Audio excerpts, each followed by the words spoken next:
السلام علیکم ناظرین، میں ہوں کرن ہان، پروگرام آج کرن ہان کے ساتھ. اور ناظرین، آج جس شخصیت کو میں نے اپنے پروگرام میں مدعو کیا ہے کسی بھی تعارف کی محتاج نہیں ہے. میمونہ شاہ بخاری صاحبہ شاعرہ ہے، سماجی شخصیت ہے، سیاست دان ہے اور پاکستان مسلم لیگ نون کی میرپور آزاد کشمیر کی جو ہے جنرل سیکرٹری شعبہ خواتین بھی رہ چکی ہیں. تو آج کے اس پروگرام میں جو ہے وہ ہمیں شاعری بھی سنائیں گی اور اپنی زندگی کے حوالے سے بہت کچھ جو ہے بتانے جا رہی ہیں، اپنے ایکسپیرینس بتانے جا رہی ہیں. لیکن اس سے پہلے جو ہے میں چاہ رہی ہوں کہ وہ ہمیں ایک شعر سے جو ہے اس پروگرام کا آغاز ہو اور آپ بھی سنیں اور دیکھیں کہ یہ کتنی جو ہے لاجواب شاعر ہیں. کیوں میمونہ؟ سٹارٹ لیں، ایک شعر سنا دیں تاکہ ہمارے ناظرین جو ہیں آج کے پروگرام کو بھرپور جو ہے لطف اندوز ہو جائے. سیاست ایک عبادت ہے، کرے احساس بندوں کا، کہے دنیا یہ خوشحالی ہمارے دم سے آئی ہے. زبردست، کمال ہو گیا. آپ نے تو جو ہے نا پہلا لفظ ہی سیاست سے لیا ہے. تو میں اب یہاں پر پوچھنا چاہوں گی کہ سیاست میں کب سے ہیں آپ؟ دیکھیں، حقیقت تو بات یہ ہے کہ سیاست انسان کی فطرت میں ہوتی ہے، صرف اس کو سٹیج پہ آنے کی ضرورت ہوتی ہے. اور آپ نے کیسے بچپن سے یہ شوق جی آپ کو بچپن سے شوق تھا، لیکن آپ نے یہ کیسے چیز فیل کی کہ ہر انسان کے اندر جو ہے یہ سیاسی چیز ہوتی ہے، انسان کو ہوتا ہے؟ یہ انسانی فطرت کا حصہ ہے.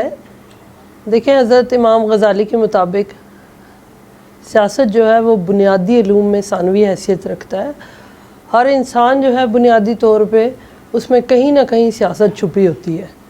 صرف یہ ہوتا ہے کہ کچھ لوگوں کی ابھر کے سامنے آ جاتی ہے اور کچھ لوگ جو ہے وہ اس کو سمجھ ہی نہیں سکتے کہ ہمارے اندر بھی اللہ تعالیٰ نے یہ صلاحیت دی ہے کہ ہم لوگوں کے کام آ سکیں اور خود اپنے لیے بھی کچھ کر سکیں. کچھ لوگ اس چیز کو وہ اپنی سوچ پہ خود جو ہے وہ ایک پردہ ڈالے رکھتے ہیں. جی بالکل. لیکن آپ نے بھی ذکر کیا بچپن سے آپ کو شوق تھا، تو وہ کون سا ٹائم تھا ایسا بچپن کا کہ آپ کو لگا کہ نہیں مجھے سیاست میں جانا چاہیے؟ دیکھیں، بہت بچپن میں مجھے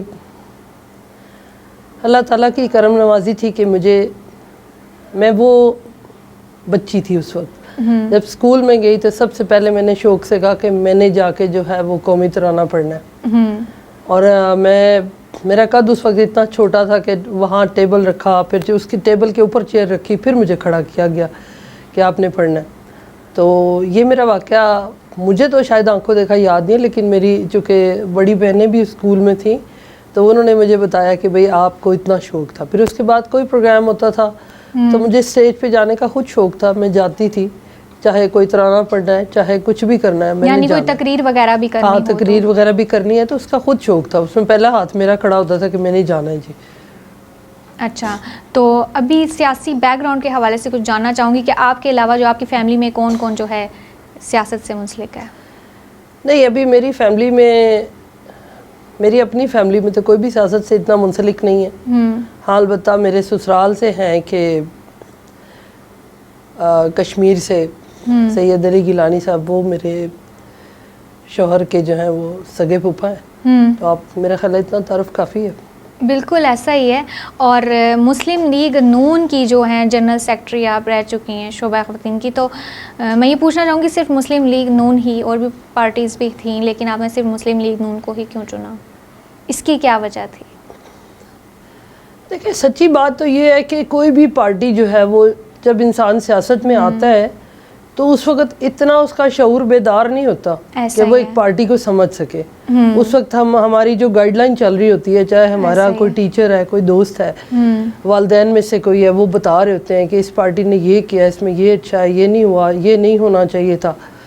تو اس وقت جو ظاہر ہے کہ میرے اپنے گھر کے جو معاملات تھے، میرے والدین کو اللہ غریق رحمت کرے، تو والد میرے مجھے خود ہم سب کو گائیڈ کرتے تھے، بتاتے تھے کہ ہاں دیکھو بھئی یہ ملک میں ترقی کا کام ہو رہا ہے، یہ نہیں ہو رہا، فلاں نے کیا ہے، فلاں نے نہیں کیا. تو وہ آہستہ آہستہ رجحان ایک آ گیا مسلم لیگ نون کی طرف. لیکن جب سیاست کی خود سمجھ آئی تو اس وقت زیادہ محسوس ہوا کہ واقعی یہ پارٹی جو ہے یہ ملک کے لیے ایک اچھی مثبت کام کرنے والی ہے. جی بالکل.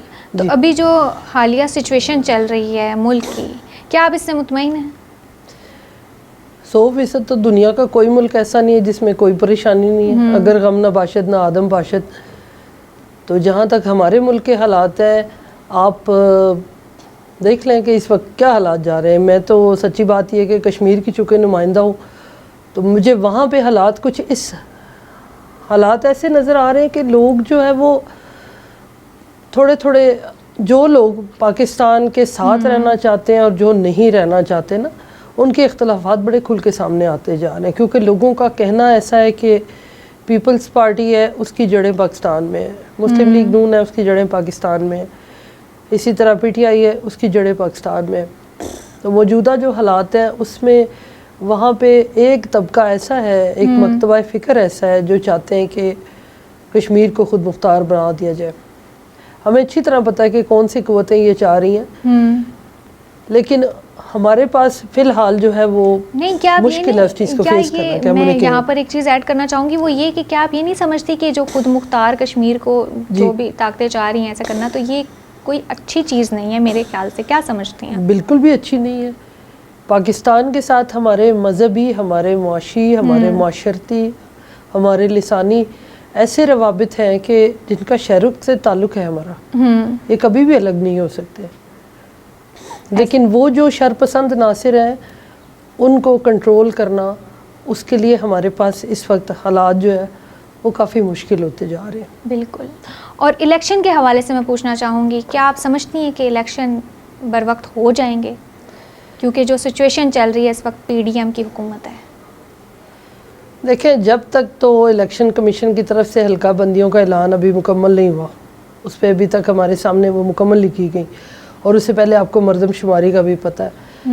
تو ہونے چاہیے تو ضرور ہونے چاہیے, لیکن ہو جائیں گے اس کا ابھی تک ہم کچھ واضح طور پر نہیں کہہ سکتے, کم از کم میں نہیں کہہ سکتی. بالکل. لیکن ہمارا جو پروگرام ہے میرے خیال سے بہت زیادہ جو ہے سیاست کی طرف چلا گیا ہے, تو میں یہاں پر میمونہ آپ سے یہ جاننا چاہوں گی کہ آپ جو ہے سیاست کے علاوہ جو شاعری ہے اس میں کب سے آپ نے جو ہے دلچسپی لینا شروع کی؟ آپ نے بہت خوبصورت شعر سنایا ابھی, تو میں جاننا چاہوں گی. بہت بچپن میں بڑے بہن بھائیوں کی ڈائریز پڑھتی تھی, اور اکثر اردو بہت پسند تھی بچپن سے نا. مطلب کوئی بندہ کسی بھی زبان میں بات کرے نا تو مجھے اچھا نہیں لگتا تھا, میں کہتی میں نے اردو میں ہی بولنا ہے. حتیٰ کہ مجھے انگلش بولنے پہ بھی نا اچھا نہیں لگتا تھا, کہیں مجبوراً لکھ لی بول لی. اردو مجھے بہت پسند تھی, اور ظاہری بات ہے کہ جس کو اردو پسند ہے وہ شاعری کی طرف خود بہت کھنچا چلا جاتا ہے. اچھا, تو آپ نے جو ہے ابھی بہت سارے جو ہے شعر بھی خود لکھے بھی ہیں, تو ابھی کون سا شعر آپ ہمیں سنانے والی ہیں؟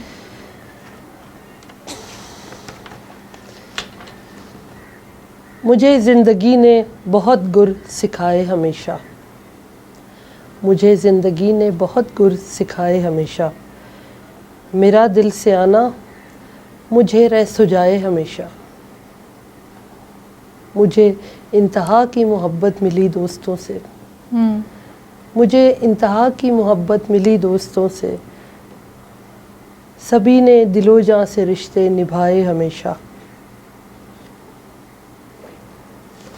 اس شعر میں نا اپنی ایک فیلنگ ہے, اس میں آپ بہت کچھ بیان کر رہی ہیں. تو میں جاننا چاہوں گی کہ دیکھیں, کوئی بھی کام ہوتا ہے, انسان جب بھی کوئی کام ایسا کرتا ہے جس میں مطلب انسان کی لگن ہوتی ہے, محنت ہوتی ہے, تو اس میں جو ہے کوئی گائیڈ لائنس کی ضرورت بہت ہوتی ہے. تو آپ کو ایسا مطلب کب لگا اپنی لائف میں کہ آپ نے کسی کی مطلب گائیڈ لائن لی ہو اس معاملے میں, اور آگے بڑھنے کے لیے آپ کو کسی نے سپورٹ کیا ہو؟ ویسے تو سچ بات یہ ہے کہ انسان عمر کے جس حصے تک بھی جاتا ہے تو اس کو ہر وقت رہنمائی کی ضرورت تو ہمیشہ ہوتی ہے. کوئی انسان دنیا میں نہیں ہے ایسا جو کہ مجھے کسی کی گائیڈ لائن کی ضرورت نہیں. اگر وہ ایسا کہتا ہے تو وہ پہلے سے خود کو بھرا ہوا گلاس محسوس کرتا ہے, اس کا مطلب ہے کہ اس میں کوئی رد و بدل کی گنجائش ہی نہیں ہے. جی. اس لیے اب آپ نے بات کی مجھے ذاتی طور پہ جس کی رہنمائی ملی, سب سے پہلے تو میری اپنی فیملی کی مجھے رہنمائی ملی. میرے اپنے بہن بھائیوں نے میرا بہت ساتھ دیا, اور اس کے بعد جو ہے وہ قریب ترین لوگوں میں سے سید مظہر مسعود شاہ صاحب کا نام جو ہے وہ کسی تعارف کا ویسے تو محتاج نہیں ہے, اور انہوں نے مجھے پل پل بہت گائیڈ کیا ہے, بہت اچھے طریقے سے رہنمائی فرمائی ہے زندگی کے مختلف معاملات میں, خاص طور پہ شاعری کے حوالے سے. اچھا, ساتھ سیاست اور ساتھ شاعری دونوں کو کس طریقے سے جو ہے وقت دیتی ہیں؟ میرا تو ماننا یہ ہے کہ جب انسان سیاست میں ہوتا ہے تو اس کو وقت ہی نہیں ملتا اور کاموں کے لیے. دیکھیں جو آپ کی فطرت میں شوق پنہاں ہوتے ہیں ان کے لیے وقت آپ کو خود بخود مل جاتا ہے. جیسے آپ کے پاس ایک گلاس میں ایک کپ میں آپ کے پاس چائے ہے, آپ کو ایک دم سے آپ کہیں جا رہی ہیں, آپ کو دھچکا لگتا ہے تو وہ چائے گر جاتی ہے. اب وہ چائے ہی کیوں گری, اس کی جگہ کوئی جوس کوئی پانی کچھ اور بھی گر سکتا تھا, لیکن چائے کیوں گری؟ کیونکہ آپ کے پاس گلاس میں تھی چائے. تو جو آپ کا شوق ہوتا ہے نا وہ کہیں نہ کہیں اپنا رستہ خود بنا لیتا ہے. جی بالکل. اور اب آگے جو ہے آپ شاعری کے حوالے سے کوئی کتاب لکھنا چاہتی ہیں اور کب تک وہ آپ لکھیں گے, اس حوالے سے جاننا چاہوں گی, اور کس موضوع پر, قریب ہی ہے, اور وہ موضوع کیا ہوگا یہ میں جاننا چاہوں گی. موضوع کا ابھی اس لیے تعین میں نہیں بتا سکتی کہ میں ابھی کسی ایک موضوع پہ نہیں لکھ رہی. یعنی آپ ایک سسپینس چھوڑنا چاہتی ہیں اور چاہتی ہیں کہ لوگ جو ہیں اسی جستجو میں رہیں کہ میمونہ کیا جو ہے لکھنے والی ہیں. بالکل کوسے غذا کے رنگوں کی طرح شاعری ہونی چاہیے. میمونہ آپ مجھے یہ بتائیں کہ غصہ آتا ہے؟ ویسے تو آپ سے باتیں نہیں, ویسے تو آپ سے باتیں مطلب اتنی ساری ہو چکی ہیں, آف کیمرہ بھی ہو چکی ہیں, آن کیمرہ بھی ہو چکی ہیں, تو مجھے بالکل نہیں لگا کہ آپ کو غصہ آتا ہوگا. میں سمجھتی ہوں جو لوگ غصے کی اپنی ایک ریزن بتاتے ہیں نا, ہمیں فلاں وجہ سے غصہ آتا ہے, کوئی جھوٹ بولے, وہ خود جھوٹ بول رہے ہوتے ہیں. کیونکہ غصہ انسان کی فطرت کا حصہ ہے. غصہ کسی وقت کسی چیز پر بھی آ سکتا ہے. یہ آپ کی اپنی ذاتی شخصیت ہے کہ آپ غصے کو کنٹرول کس طرح سے کرتے ہیں. ایسا ہی ہے. اور میمونہ میں آپ سے پوچھنا چاہوں گی کہ اگلے الیکشن میں مسلم لیگ نون اکیلی حکومت بنائے گی یا پھر اتحادی حکومت بنتے دیکھ رہی ہیں آپ؟ میری ناقص عقل کے مطابق تو اتحادی حکومت زیادہ نظر آ رہی ہے. اس کی کیا وجہ ہے؟ اس کی وجہ یہ ہے کہ اس وقت لوگوں کے معاشی حالات جو ہیں وہ کسی بھی ایک پارٹی پر مضبوط نہیں رہے. کسی بھی ایک پارٹی کو وہ ریلائی نہیں کر سکتے کہ ہم نے اسی پارٹی کے ساتھ چلنا ہے. اس وقت لوگ اس حد پہ چلے گئے ہیں کہ اچھے سے اچھے لوگ بھی جو ہے اس وقت ہر چیز کو مینیج نہیں کر سک رہے. صحیح بات ہے, یہ بات بالکل بہت اچھا آپ نے جو ہے اس وقت یہ بات کی ہے کہ واقعی لوگوں کے نا اس وقت ڈبل مائنڈ ہوئے, انہیں سمجھ نہیں آ رہی وہ کیا کریں, حالات بھی کیا چل رہے ہیں. میمونہ میں آپ سے ایک چیز شیئر کرتی ہوں, وہ یہ کہ ایک دن میں آ رہی تھی راستے میں نا, مجھے کیونکہ میں چاہ رہی ہوں کہ یہ میں چیز بتاؤں کہ راستے میں ایک بچہ اسکول کی نا اس نے یونیفارم پہنا ہوا تھا اور میرے پاس آیا اور اس نے مجھے بولا السلام علیکم نا. میں نے بولا وعلیکم السلام جی. تو کہتا ہے مجھے پیسے ہیں تو دے دیں. میں نے کہا بیٹا کیوں خیریت ہے؟ اس نے مجھے بولا کہ میرے پاس کھانے کے لیے کچھ نہیں ہے, مجھے بھوک لگی. اور تو یہ چیز مجھے بڑی مطلب عجیب لگی میمونہ, یہ کیا حالات چل رہے ہیں ہمارے ملک کے, ہمارا ملک جا کر ہے.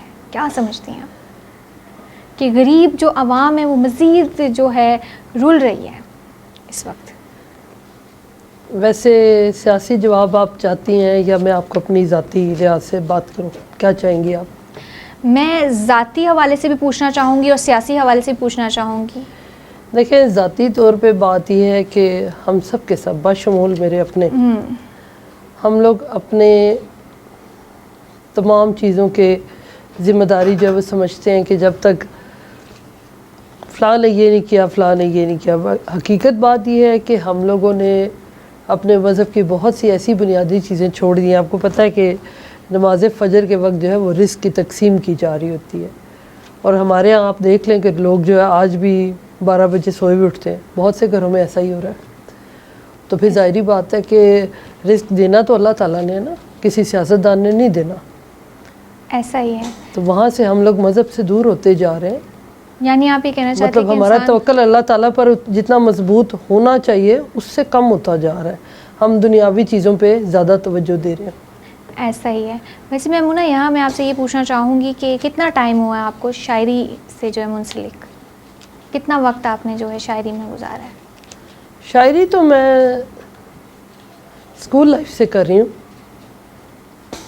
لیکن یہ ہے کہ کبھی اس چیز کو اتنا سیریس نہیں لیا تھا کہ میں کبھی شاعرہ بھی بنوں گی. اس وقت تو یہ تھا کہ جیسے آپ نے چھوٹی موٹی کوئی لائن لکھی یا کوئی آپ نے قافیے میں لا لی تو آپ سمجھتے ہیں آپ شاعر بن گئے, لیکن اس وقت وہ اتنا شوق نہیں تھا.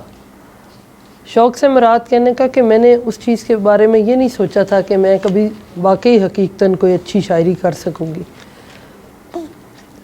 اچھا, تو ابھی جو ہے آپ شاعری کے لحاظ سے کیا کرنا چاہ رہی ہیں کتاب کے علاوہ؟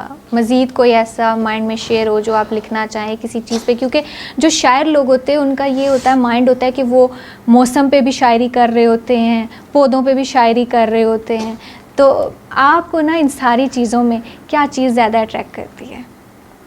ایک ہوتا ہے نا انسان کو چاند اٹریکٹ کرتا ہے, سورج اٹریکٹ کرتا ہے, کچھ لوگوں کو بادل اٹریکٹ کرتے ہیں. بنیادی طور پہ شاعر لوگ جو ہوتے ہیں وہ بڑے معصوم دل کے لوگ ہوتے ہیں, اور ایسا کبھی نہیں ہو سکتا کہ ان کی شاعری کا ایک ہی جیسا موضوع ہے. ایسے اس لیول پر جانے کے لیے بہت ہی اعلیٰ پائے کے جب شاعر بن جاتے ہیں تو ان کی شاعری کا ہمیں ایک رنگ نظر آنا شروع ہوتا ہے کہ ان کی تصوف پر ہے, یہ جو ہے وہ ہنسی مذاق پہ شاعری کر رہے ہیں, یہ آپ دوسرے حالات میں دیکھ رہے ہیں, کچھ حالات حاضرہ پہ جا رہے ہیں. وہ چیزیں بہت بعد میں آتی ہیں. حقیقت تو یہ ہے کہ شاعری جو ہے وہ ایک کوسے قضا کے رنگ ہوتے ہیں, اور ہر رنگ میں خوبصورت لمحے آتے جاتے ہیں. اور پھر آپ کا جب دل چاہتا ہے, شاعری میں نہیں سمجھتی کہ انسان سوچ سمجھ کے کر سکتا ہے اتنی. جب آپ کا دل چاہتا ہے, جو دل کو چیز آپ کے چھو جاتی ہے, اس پہ آپ شاعری کرتے ہیں. جیسے کسی وقت کوئی باہر نکلا, اس کو بادل اچھے لگے, اس نے اس پہ شاعری کر دی. اور کوئی ایسا ہوگا کہ جو اس بادل کو دیکھ کے سوچ رہا ہوگا کہ میرا چھت ٹپکنا شروع ہو جائے گا, میری گلی میں کیچڑ کھڑا ہو جائے گا, میں نے کسی جگہ جانا ہے, میں کیسے جا سکوں گا. ایسا ہی ہے. اور لاسٹ میں آپ کیا پیغام دینا چاہیں گے؟ عوام الناس کو یہی پیغام دینا چاہوں گی کہ اپنے اعمال بھی درست کرنے کی کوشش کریں, توکل اللہ پر رکھیں, اور اس کے بعد اپنے ملک کے لیے بہت مخلص ہو کر سوچیں. لوگوں کی سنی سنائی باتوں پر مت توجہ دیں. اپنے دماغ کو, اپنے دل کو حاضر ناظر رکھ کر اللہ کے آگے, دنیا کے آگے سوچیں کہ ہم اگلی نسلوں کے لیے کیا کریں. آپ کا ایک ووٹ میں سمجھتی ہوں وہ اینٹ ہے جو اگلی 7 نسلوں کے لیے وہ عبادت جو ہے بن جائے گا. ایسا ووٹ ہوگا. ایک ووٹ کو اتنی آپ معمولی سی چیز نہ سمجھیں کہ ہم نے ایک ووٹ دے دیا کچھ. آپ یہ سمجھیں کہ اس کے جو اثرات ہیں وہ 7 نسلوں تک جائیں گے. ایسا ہی ہے, یعنی سوچ سمجھ کے انتہا درجے کی سمجھ لیں کہ اگلی ہماری نسلیں جو ہیں وہ ہمیں کن لفظوں میں یاد کریں گی. صدقہ جاریہ کے طور پہ یہ کہیں گے ہمارے سر پہ ایسا ایک آیا تھا انسان جو ہمارے ساتھ یہ کر کے گیا کہ آج ہماری نسلیں رو رہی ہیں. ایسا ہی ہے. میمونہ آپ نے بہت خوبصورت بات کی. ناظرین آپ نے دیکھا انہوں نے کہا کہ کچھ ایسا کام کریں کہ دنیا یاد رکھے. اسی کے ساتھ دیجیے گا اجازت. اللہ حافظ.